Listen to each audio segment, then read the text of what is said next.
السلام علیکم ورحمۃ اللہ وبرکاتہ۔ میرے پیارے پیارے بچوں، کیسے ہیں آپ؟ اللہ کا لاکھ لاکھ شکر ہے، میں بھی ٹھیک ہوں۔ چلیں، آج کا سبق بھی بہت امپورٹنٹ ہے۔ پچھلی دفعہ ہم نے کیا پڑھا تھا؟ اصحاب الشمال کے بارے میں پڑھنا شروع کیا تھا کہ وہ جہنم میں جائیں گے، لیکن آج کی آیات ہم کو یہ بتائیں گی کہ وہ جہنم میں کیوں جائیں گے، تاکہ ہم ان کاموں سے بچ سکیں جو انہوں نے کیے تھے۔ ٹھیک ہے پیارے بچوں، چلیے اپنا سبق شروع کرتے ہیں۔ نحمدہ و نصلی علی رسولہ الکریم، اما بعد فاعوذ باللہ من الشیطان الرجیم، بسم اللہ الرحمن الرحیم۔ رب اشرح لی صدری ویسر لی امری واحلل عقدۃ من لسانی یفقہوا قولی، ربنا زدنا علما، آمین۔ آج ہم سورۃ الواقعہ کی آیت نمبر 45 اور 46 کریں گے۔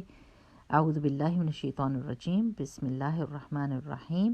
انہم، کیونکہ بے شک، کانو تھے وہ، قبل پہلے، ذالکا اس سے، مترفین نعمتوں میں پلے ہوئے، اور کانو تھے وہ، یصرون اصرار کرتے، علی الحنث اوپر گناہ کے، العظیم بڑے۔ اب رواں ترجمہ دیکھتے ہیں کہ یہ وہ لوگ ہوں گے، یعنی اصحاب الشمال، جو اس انجام کو پہنچنے سے پہلے خوشحال تھے اور گناہ عظیم پر اصرار کیا کرتے تھے۔ میرے پیارے بچوں، جب ہم قرآن پڑھیں گے نا تو ہم کو یہ بات بہت واضح طور پر سمجھ آئے گی کہ جب بھی اللہ سبحانہ و تعالیٰ جنتیوں کی بات کرتے ہیں تو ہمیں بتاتے ہیں کہ وہ کون سے کام تھے جو جنتیوں نے کیے اور اللہ تعالیٰ کی رحمت کے مستحق ہوئے اور جنت میں داخل ہوئے۔ اور جب اللہ سبحانہ و تعالیٰ جہنمیوں کی بات کرے گا تو ہمیں بتائے گا کہ کون سے کام انہوں نے کیے تھے جس کی وجہ سے ان کو سزا مل رہی ہے، اور تاکہ ہم ان برے کاموں سے بچ سکیں۔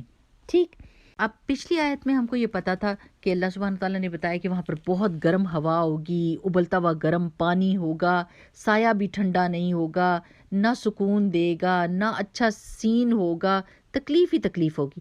لیکن کیوں؟ کیا کیا انہوں نے؟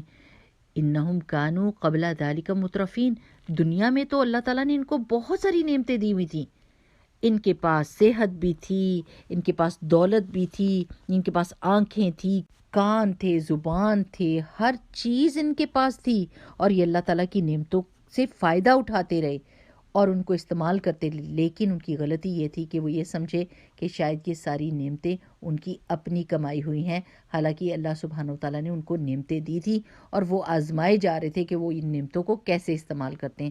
تو میرے پیارے بچوں، جب اللہ تعالیٰ نے آنکھیں دی ہیں تو ان کو کس چیز کے لیے استعمال کرنا چاہیے؟ اللہ سبحانہ وتعالیٰ کی قدرت کو دیکھنے کے لیے، سورج، چاند، ستارے، پہاڑ، سمندر، دریا، سب کچھ دیکھیں اور کہیں کہ سبحان اللہ، اللہ تعالیٰ نے کتنی خوبصورت چیزیں پیدا کی ہیں۔ قرآن کو دیکھیں، اپنی کتابیں پڑھیں، اپنے والدین کو محبت سے دیکھیں، اللہ تعالیٰ کی نعمتوں کو پہچانیں اور خوش ہو جائیں کہ اللہ تعالیٰ نے یہ نعمتیں آپ کو دی ہیں۔ ہم نے ان کے لیے 1 روپیہ بھی نہیں دیا تھا، یہ اتنی مہنگی نعمتیں ہیں۔ آپ لاکھوں روپے خرچ کر لیں مگر آپ آنکھ کی نعمت نہیں خرید سکتے۔ اصل بات یہ سمجھنی ہے کہ اللہ تعالیٰ جب بھی ہمیں کوئی نعمت دیں، ہمیں اس کو اسی طرح استعمال کرنا ہے جیسے اللہ تعالیٰ نے بتایا ہے۔ ہم اس کا غلط استعمال نہ کریں اور ان نعمتوں کو اللہ تعالیٰ کی نافرمانی میں نہ لگائیں۔ لوگ اللہ کی نعمتوں کو اللہ ہی کی نافرمانی کے لیے استعمال کرتے ہیں، جیسے آنکھ اللہ کی نعمت ہے، اس سے گندی اور گناہ کی چیز دیکھنا، کانوں سے گندی اور بری چیز کو سننا جس کو اللہ تعالیٰ نے سننے سے منع کیا ہے۔ جو بات ہم کو سمجھنی ہے وہ یہ ہے کہ وہ لوگ جو جہنم میں جائیں گے ان کا جرم یہ ہوگا کہ انہوں نے اللہ کی ساری نعمتوں کو استعمال کیا مگر بدلے میں انہوں نے اللہ کی بات نہیں مانی، اور انہوں نے یہ گناہ بار بار کیے۔ ایسا نہیں تھا کہ 1 دفعہ کیا یا 2 دفعہ کیا، مگر بار بار گناہ کرتے رہے، زندگی کے حرام مزے اور حرام خواہشات کو پورا کرتے رہے اور اللہ تعالیٰ کی بات نہیں ماننی۔ ایک اور بات جو سمجھنے کی ہے وہ یہ ہے، جب اللہ تعالیٰ ہم کو کوئی کام کرنے کے لیے کہتے ہیں تو وہ صرف اور صرف ہمارے ہی فائدے کا ہوتا ہے۔ جیسے اللہ تعالیٰ یہ چاہتے ہیں کہ ہم نعمتوں کو صحیح طریقے پر استعمال کریں اور پوری کوشش کریں کہ جنت میں پہنچ جائیں جو ہمارا اصلی گھر ہے۔ ایک مثال دیکھتے ہیں، اگر کوئی بچہ ہے اور اس کے امی ابو آئی پیڈ یا کمپیوٹر اس کو خرید کر دیتے ہیں اور یہ کہتے ہیں کہ یہ پڑھائی کے مقصد کے لیے آپ کو دے رہے ہیں، آپ اس سے اپنے اسکول کی اسائنمنٹس کریں اور اس کا غلط استعمال نہ کیجیے گا۔ مگر بچہ کیا کرتا ہے؟ وہ ویڈیو دیکھتا ہے، یوٹیوب کے اوپر جاتا ہے، وہ فلمیں دیکھتا ہے اور بھی بہت کچھ، مگر جب امتحان کا وقت آتا ہے تو کیا ہوتا ہے؟ وہ فیل ہو جاتا ہے۔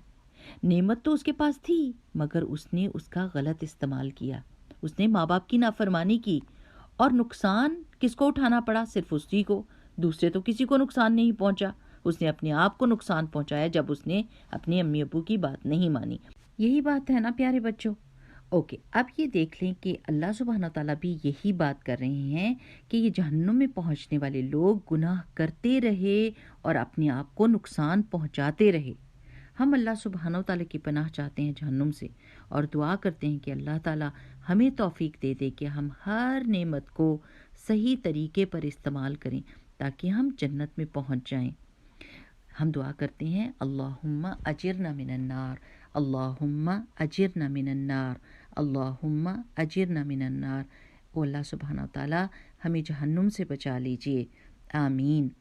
بارک اللہ فیکم، سبحانک اللہم و بحمدک، نشہد ان لا الہ الا انت، نستغفرک و نتوب الیک۔